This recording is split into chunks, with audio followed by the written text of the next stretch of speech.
अस्सलाम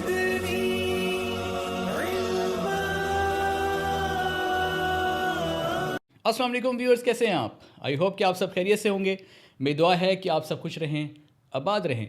इस वीडियो में आपको लॉन्जी X10 और 8JT टेक्नोलॉजी का कंपैरिजन देखने को मिलेगा।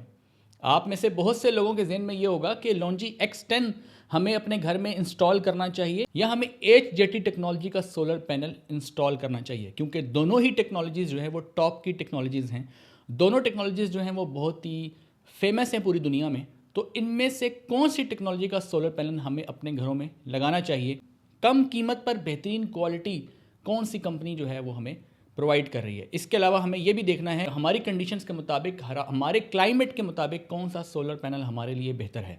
इस वीडियो के अंदर मैं इन दोनों टेक्नोलॉजीज़ का, दोनों पैनल्स का टेक्निकल कंपैरिजन करूँगा, ताकि आप जो है वो ईज़िली अंडरस्टैंड कर सकें कि इनमें से कौन सा आपके लिए बेहतर है। इसके अलावा मैं आपको इन दोनों सोलर पैनल्स की प्राइसेस भी बताऊंगा, अवेलेबिलिटी भी बताऊंगा। अगर आप चैनल पे नए हैं तो चैनल को ज़रूर सब्सक्राइब करें, वीडियो को दूसरों के साथ ज़्यादा से ज़्यादा शेयर किया करें, ताकि एक आम आदमी तक ये सारी नॉलेज पहुंच सके। तो चलिए शुरू करते हैं। और सबसे पहले जी मैं आपके सामने यहाँ पर लॉन्जी X10 सीरीज़ की बात करूँगा, और दूसरी तरफ जो है HJT टेक्नोलॉजीज़ के सोलर पैनल जो है बनाने वाली बहुत सी कंपनीज़ हैं। उनमें से जो पाकिस्तान में सोलर पैनल अवेलेबल हैं वो हेसन कंपनी के अवेलेबल हैं और एकॉम कंपनी के अवेलेबल हैं। तो इस वीडियो में मैं हेसन कंपनी के पैनल की बात करूँगा आपसे। हेसन है, इसका G12R ये सीरीज़ है, G12R ये सीरीज़ है, और X10 जो है एक्सप्लोरर सीरीज़ और साइंटिस्ट सीरीज़, इसके अलावा आर्टिस्ट है, और इसके अलावा जो है गार्डियन है। ये 4 सीरीज़ मैंने आपको पहले वीडियोस में बता चुका हूँ। लास्ट टाइम जो मैंने वीडियो बनाई थी मैंने एक्सप्लोरर को डिस्कस किया था, और इस वीडियो के अंदर मैं साइंटिस्ट को इसलिए डिस्कस कर रहा हूँ कि ये बाईफेशियल सोलर पैनल है, और ये वाला जो सोलर पैनल है ये भी बाईफेशियल है। कितने वाट का ले रहा हूँ मैं? 650 वाट्स कंसिडर कर रहा हूँ। यहाँ पे भी मैं 650 वाट्स कंसिडर कर रहा हूँ, क्योंकि दोनों सीरीज़ के अंदर 650 वाट का सोलर पैनल मौजूद है। लिहाजा मैंने सेम वाटेजेस के सोलर पैनल इसलिए पिक किए हैं ताकि आप इनकी इफ़िशेंसी को कंपेयर कर सकें। इनके प्रॉज एंड कॉन्स जो हैं वो तभी सामने आएंगे जब उनके वाटेजेस सेम होंगे। फिर हम इसका कॉस्ट एनालिसिस भी करेंगे कि किसकी कॉस्ट ज़्यादा है, किसकी कम है, किसका क्या फ़ायदा, क्या नुकसान है। प्रॉज एंड कॉन्स हमें पता होने चाहिए दोनों सोलर पैनल्स के, तभी आप फैसला कर पाएंगे कि आपकी कंडीशंस के मुताबिक, आपके क्लाइमेट के मुताबिक कौन सा सोलर पैनल जो है वो लगाना आपके लिए बेहतर है। तो अभी इस वक्त देखें कि 650 वाट का अगर सोलर पैनल मैं लेता हूँ दोनों तरफ, तो दोनों ही कंपनीज़ जो हैं, अमेजिंग बात यह है कि उनकी इफ़िशेंसी सेम है। शायद ये बात आपको ना पता हो, क्योंकि बहुत से लोग जो लॉन्जी X10 की वीडियो जिन्होंने देखी होगी तो वो ये समझ रहे होंगे कि शायद 24.1 सिर्फ लॉन्जी X10 के पास ही है और सिर्फ वही किंग है। किंग जो है वो मार्केट में थोड़े दिनों के लिए किंग होता है, क्योंकि दूसरी जो टेक्नोलॉजी है वो उसको सरपास कर जाए, उससे कम्पीट करती है और उससे आगे निकलने की कोशिश करती है। तो किंग जो है, जो पैनल बनता है वो थोड़े दिनों के लिए बनता है, उसके बाद फिर नया किंग आ जाता है मार्केट में किंग आते जाते रहते हैं। तो यहाँ जो है, यहाँ पे जो है वो हेसन कंपनी जो है, अगर आपको G12R उनकी सीरीज़ का बाईफेशियल पैनल 650 वाट का अगर आप परचेज़ करते हैं तो वो 24.1 एफिशिएंसी के साथ आएगा। इसी तरह X10 जो मार्केट में जिसकी धूम मची हुई है पाकिस्तान में, वो भी 24.1% एफिशिएंसी के साथ 650 वाट में मिलेगा। लेकिन याद रहे कि I am talking about scientist series, not explorer series, क्योंकि लास्ट टाइम जो मैंने एक्सप्लोरर को डिस्कस किया था वो बेसिकली मोनोफेशियल पैनल था, और ये साइंटिस्ट जो है ये बाईफेशियल सोलर पैनल की मैं बात कर रहा हूँ। इसमें 2 mm का जो है वो ग्लास दोनों साइड पे लगा होता है, वेट भी ज़्यादा होता है। तो इन दोनों में वेट में कोई ख़ास डिफरेंस मौजूद नहीं। इसका जो है वो 33 किलोग्राम के करीब वज़न है, और इसका 32 किलोग्राम के करीब वज़न है, पॉइंट समथिंग, यानी कि तकरीबन 1 किलो जो है वो लॉन्जी X10 का वेट जो है वो ज़्यादा है। तो अगर आपको वेट कंसर्न है, यानी अगर आपकी जगह ऐसी है जहाँ पे आप वेट जो है वो रिड्यूस करना चाहते हैं, अगर आपके 18 पैनल हैं तो ज़्यादा से ज़्यादा 1 किलो का ही फ़र्क पड़ेगा, 18 kilogram, it's not a big value. तो 18 किलो की बहुत ज़्यादा वज़न नहीं होता। लेकिन अगर कोई ऐसी जगह है जहाँ पे 18 किलो मैटर करता है तो ज़ाहिर है फिर आपके लिए ये वाला सोलर पैनल बेहतर होगा हेसन कंपनी का। लेकिन अभी हम ये पहला कुछ बातें हैं जो अभी स्टार्ट में मैं वो बताऊँगा जो इनकी कॉमन है। जैसे इनके वाटेजेस सेम हैं, ये दोनों बाईफेशियल हैं, दोनों की एफिशिएंसी सेम है, दोनों की जो है वेट सेम है, दोनों की डायमेंशन भी सेम है। ये डायमेंशन मैंने यहाँ पे लिख दी है, 2382 mm into 1134 mm into 30 mm। जो डायमेंशन जो है वो इसकी है वही सेम डायमेंशन इसकी है। तो डायमेंशन चूँकि सेम है इफ़िशेंसी सेम है, वाटेजेस सेम है, दोनों बाईफेशियल हैं, वेट में सिर्फ 1 किलो का डिफरेंस है। तो अभी तक जो है वो आपको ऐसा लग रहा होगा कि जैसे X10 में और हुएसन कंपनी में बिल्कुल कोई डिफरेंस नहीं। आगे वीडियो आप देखेंगे तो बहुत सारे आपको डिफरेंसेस भी नज़र आएंगे। 15 ईयर्स की जो है वो फुल वारंटी है और 30 ईयर्स की जो है वो लीनियर आउटपुट वारंटी है, यानी कि बेसिकली जो प्रोडक्ट वारंटी है वो 15 साल की है और 30 साल उसकी लाइफ है। तो बिल्कुल यही सिनेरियो जो है वो लॉन्जी X10 का है। तो हुएसन कंपनी और लॉन्जी X10 इन दोनों की वारंटीज़ भी सेम हैं, यानी कि आप ये कह सकते हैं कि जो इनका लाइफ स्पैन है वो दोनों का ही सेम है। तो अभी तक आपको ऐसा लगा होगा जैसे कि दोनों के सोलर पैनल्स में कोई डिफरेंस मौजूद नहीं है, लेकिन अब हम उन पैरामीटर्स की तरफ आते हैं जो दोनों टेक्नोलॉजीज़ को बेसिकली जो है वो मैं एक्सप्लेन करूंगा कि इन टेक्नोलॉजी में क्या डिफरेंस है और फिर उसकी वजह से कुछ ऐसे पैरामीटर्स जो इन दोनों में डिफरेंट हैं जिसकी वजह से आपको ये डिसीजन करने में मुश्किलात ज़ाहिर पैदा होंगी कि कौन सा आपके लिए बेहतर है। पहला बहुत ही इंपॉर्टेंट पॉइंट जो मैं बताने जा रहा हूँ, जो इन दोनों का बहुत ही क्लियर डिफरेंस है, वो है टेक्नोलॉजी का डिफरेंस है। लॉन्जी X10 जो है वो मैंने लास्ट टाइम बताया था HPBC टेक्नोलॉजी इस्तेमाल कर रही है, यानी कि hybrid passivated back contact technology का इस्तेमाल कर रही है। और यहाँ पर जो टेक्नोलॉजी का इस्तेमाल है वो HJT यानी कि हेट्रो जंक्शन टेक्नोलॉजी का इस्तेमाल किया जा रहा है। इन दोनों टेक्नोलॉजीज़ को मैं बिल्कुल ब्रीफली एक्सप्लेन करना चाहूँगा। HPBC टेक्नोलॉजी जो है वो कम्बिनेशन है basically Topcon plus IBC technology का, यानी कि बैक कॉन्टैक्ट टेक्नोलॉजी और टॉपकॉन दोनों को ऐड करके ये बनाई गई है। अब टॉपकॉन के अंदर जो है वो कुछ पैसिवेशन, एडवांस पैसिवेशन टेक्निक्स जो है उनका इस्तेमाल करके, यानी एन टाइप वेफर लिया जाता है टॉपकॉन में और फिर उसकी जो है वो passivation layers, advance passivation layers उसमें ऐड की जाती हैं ताकि जो है वो रिकम्बिनेशन, इलेक्ट्रॉन का जो है रिकम्बिनेशन लॉसेज है वो उनको कम से कम किया जा सके। यानी इलेक्ट्रॉन और होल्स जो हैं वो किसी पॉइंट पे आके जाके यानी कि कंबाइन होके इलेक्ट्रॉन के फ्लो को कम ना करें, उनके रिकम्बिनेशन लॉसेस को, रिकम्बिनेशन को कम से कम करने के लिए पैसिवेशन टेक्निक जो है वो टॉपकॉन की जो है वो यूज़ की गई हैं इस टेक्नोलॉजी। और IBC का मतलब है इंटरडिजिटेटेड बैक कॉन्टैक्ट टेक्नोलॉजी। ये जो बैक कॉन्टैक्ट टेक्नोलॉजी है इसका क्या फ़ायदा होगा? इसका ये फ़ायदा है कि सारे जो ग्रिड लाइंस थी, यानी मेटालिक ग्रिड लाइंस थी, उसको रियर साइड पे, बैक साइड पे शिफ्ट कर दिया गया है। इसका मतलब है फ्रंट साइड पे लाइट एब्जॉर्प्शन जो है वो ज़्यादा से ज़्यादा होगी, यानी फोटोन ज़्यादा से ज़्यादा उनको मौका मिलेगा कि वो सोलर पैनल्स की सरफेस के ऊपर टकराएं। इसके अलावा शेडिंग जो लॉसेज हैं वो कम से कम हो जाएंगे। तो यानी कि IBC का फ़ायदा जो है वो भी लिया गया है और टॉपकॉन जो है उसकी पैसिवेशन टेक्निक्स का फ़ायदा भी लिया गया है। इन दोनों को मिला के जो है वो लॉन्जी ने HPBC अपनी टेक्नोलॉजी जो है वो डेवलप की है। मैंने HPBC technology was developed by लॉन्जी itself, यानी कि दूसरों ने डेवलप नहीं की, सिर्फ लॉन्जी ने ही डेवलप की है HPBC टेक्नोलॉजी और अपनी इसी टेक्नोलॉजी को लेकर वो आगे जो है वो सोलर पैनल्स की प्रोडक्शन जो है वो करने लग चुका है। तो व्यूअर्स, HJT टेक्नोलॉजी का मतलब है हेट्रो जंक्शन। अब हेट्रो जंक्शन क्या चीज़ बताता हूँ। Hetero junction technology, hetero junction का मतलब है कि यहाँ पर जो क्रिस्टलाइन सिलिकॉन है, क्रिस्टलाइन सिलिकॉन, उसके अंदर PN जंक्शन होता है। इसका काम होता है कि इसके ऊपर फोटोन ने आके स्ट्राइक करना होता है और यहाँ पे इलेक्ट्रॉन होल पेयर जनरेट होते हैं, यानी इलेक्ट्रॉन्स की जो जनरेशन है वो बेसिकली क्रिस्टलाइन सिलिकॉन के अंदर होती है। लेकिन अब क्या है कि इसके अंदर किया गया है कि उसके ऊपर एक लेयर ऐड की गई है और नीचे भी लेयर ऐड की गई है और उसे कहते हैं एमॉर्फस सिलिकॉन। ठीक है, एमॉर्फस सिलिकॉन ऊपर और नीचे ऐड कर दी गई है और क्रिस्टलाइन सिलिकॉन को इन दोनों एमॉर्फस सिलिकॉन के बीच में सैंडविच कर दिया गया है। उससे फ़ायदा क्या होगा कि यहाँ से इलेक्ट्रॉन होल पेयर जो है वो जब फ्लाइट आके स्ट्राइक करेगी, इलेक्ट्रॉन होल पेयर यहाँ से जनरेट होंगे। तो एक तरफ जो है वो सैंडविच इसलिए किया गया है ताकि रिकम्बिनेशन लॉसेस को कम से कम किया जा सके। होल्स जो है वो एक तरफ चले जाएंगे, इलेक्ट्रॉन्स जो हैं वो एक तरफ चले जाएंगे और रिकम्बिनेशन लॉस जो है उसको कम से कम करने की कोशिश की गई है ताकि ओपन सर्किट वोल्टेज जो है VOC उसको इंक्रीज़ किया जा सके। और VOC तभी इंक्रीज़ होता है, किसी सोलर पैनल का VOC तभी इंक्रीज़ होता है जब उसका रिकम्बिनेशन, इलेक्ट्रॉन होल पेयर का रिकम्बिनेशन लॉसेस को कम किया जाता है। दो सिलिकॉन यूज़ किए हैं, दो टाइप के, एक क्रिस्टलाइन नेचर का, एक अमॉर्फस नेचर का। और ये जो अमॉर्फस नेचर का यूज़ किया है ये एज ए बेसिकली ये अमॉर्फस लेयर जो है एज ए पैसिवेशन लेयर काम कर रही है, एज ए पैसिवेशन लेयर काम कर रही है ये, यानी पैसिवेशन का यही मकसद होता है कि रिकम्बिनेशन लॉस को कम किया जा सके।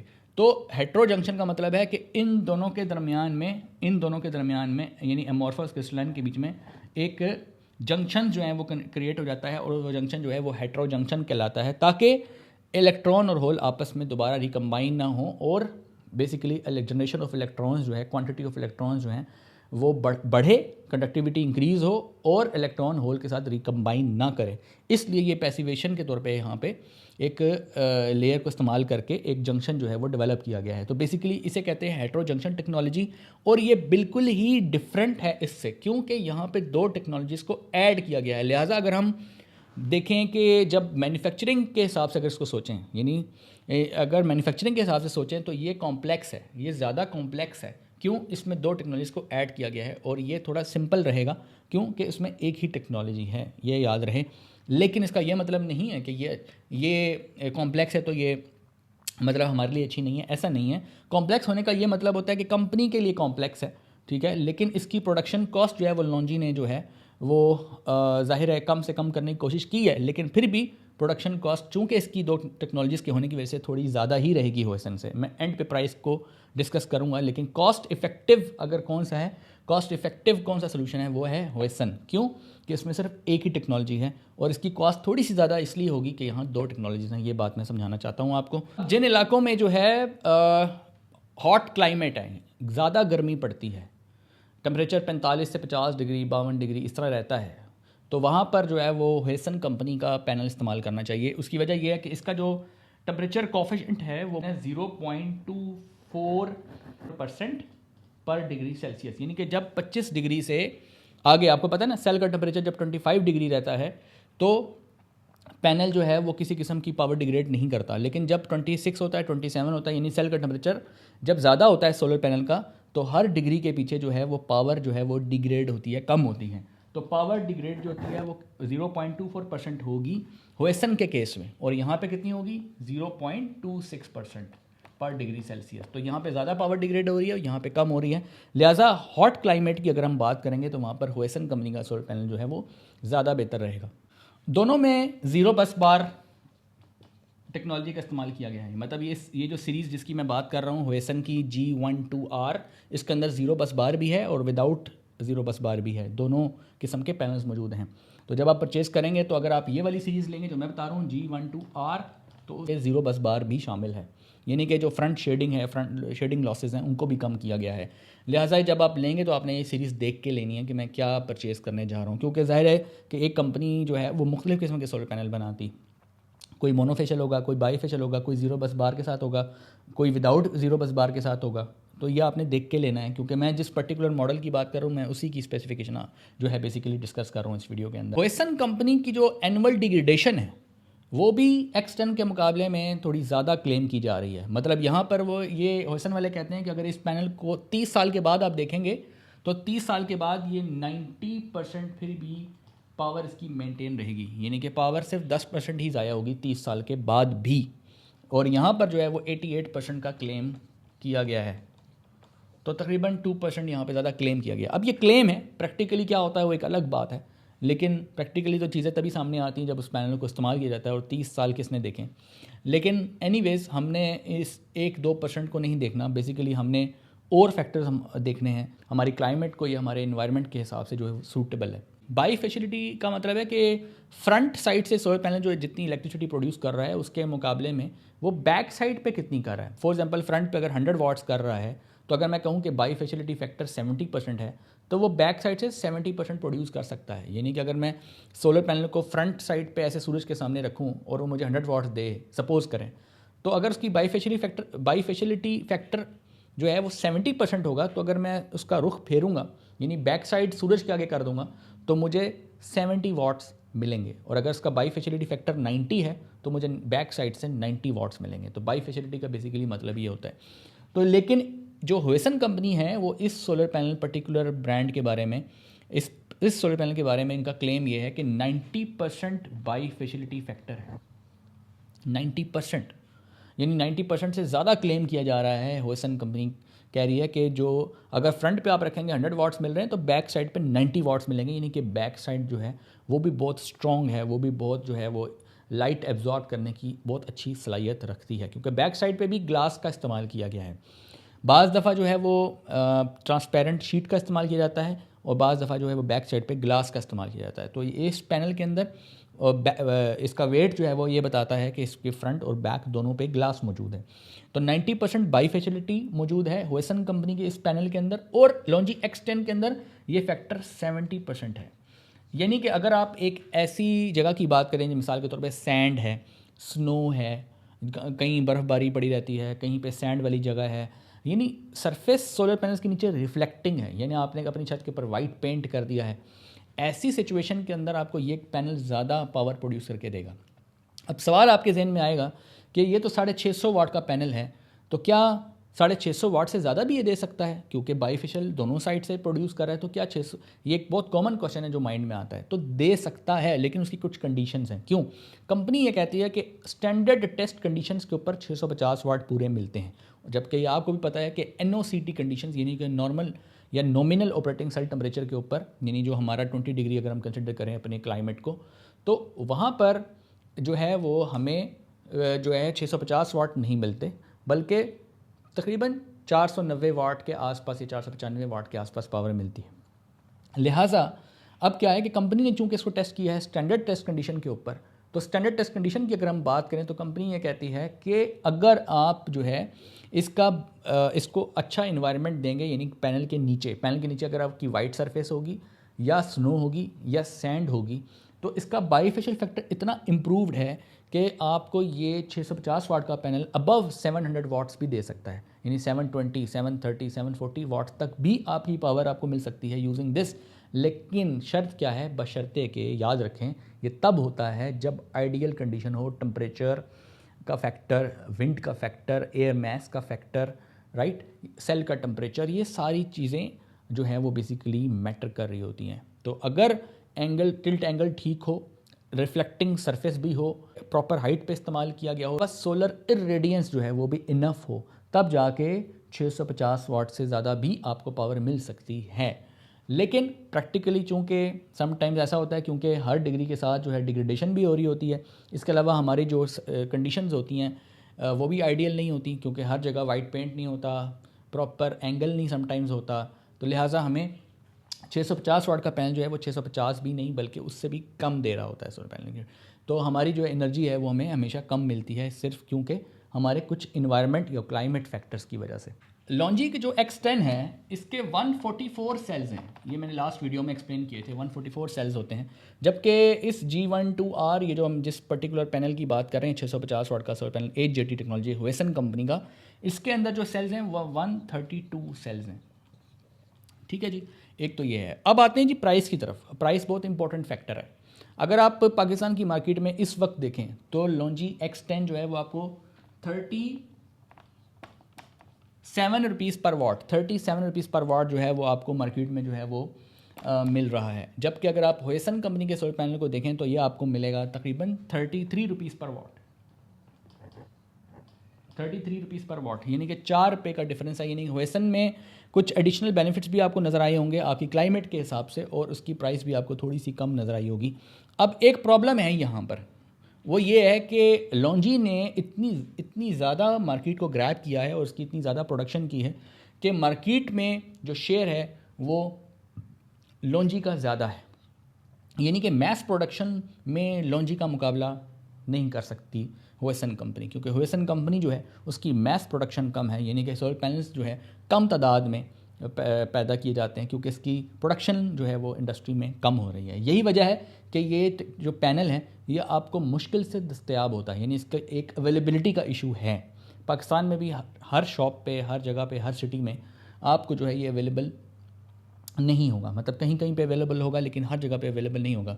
तो उसकी वजह भी मैंने आपको बता दी है, क्योंकि मैस प्रोडक्शन इसकी ज़्यादा है और खपत इसकी ज़्यादा है, ज़्यादा इंपोर्ट जो है वो यही पैनल किया गया है। तो लॉन्जी X10 जो है वो आपको जगह जगह कुछ दिनों में हर जगह पे, हर शॉप पे आपको ये मिल जाएगा। तो व्यूअर्स, ये था टेक्निकल एनालिसिस। मैंने कोशिश की है कि मैं इन दोनों टेक्नोलॉजीज़ जो है उनको अच्छी तरह एक्सप्लेन करके आपका कॉन्सेप्ट क्लियर कर दूं कि एक्चुअली टेक्निकली इनमें क्या डिफरेंस है, प्राइस में क्या डिफरेंस, आपके क्लाइमेट और आपके इन्वायरमेंट के हिसाब से इनमें से कौन सा सोलर पैनल आपके लिए बेहतर है, ये यकीनन इस वीडियो को देखने के बाद जो है वो आपको पता चल गया होगा। अगर आप चैनल पे नए हैं तो चैनल को ज़रूर सब्सक्राइब करें, वीडियो को दूसरों के साथ ज़्यादा से ज़्यादा शेयर किया करें ताकि एक आम आदमी तक ये सारी नॉलेज पहुँच सके। मिलते हैं नेक्स्ट वीडियो में, तब तक के लिए अल्लाह हाफिज़।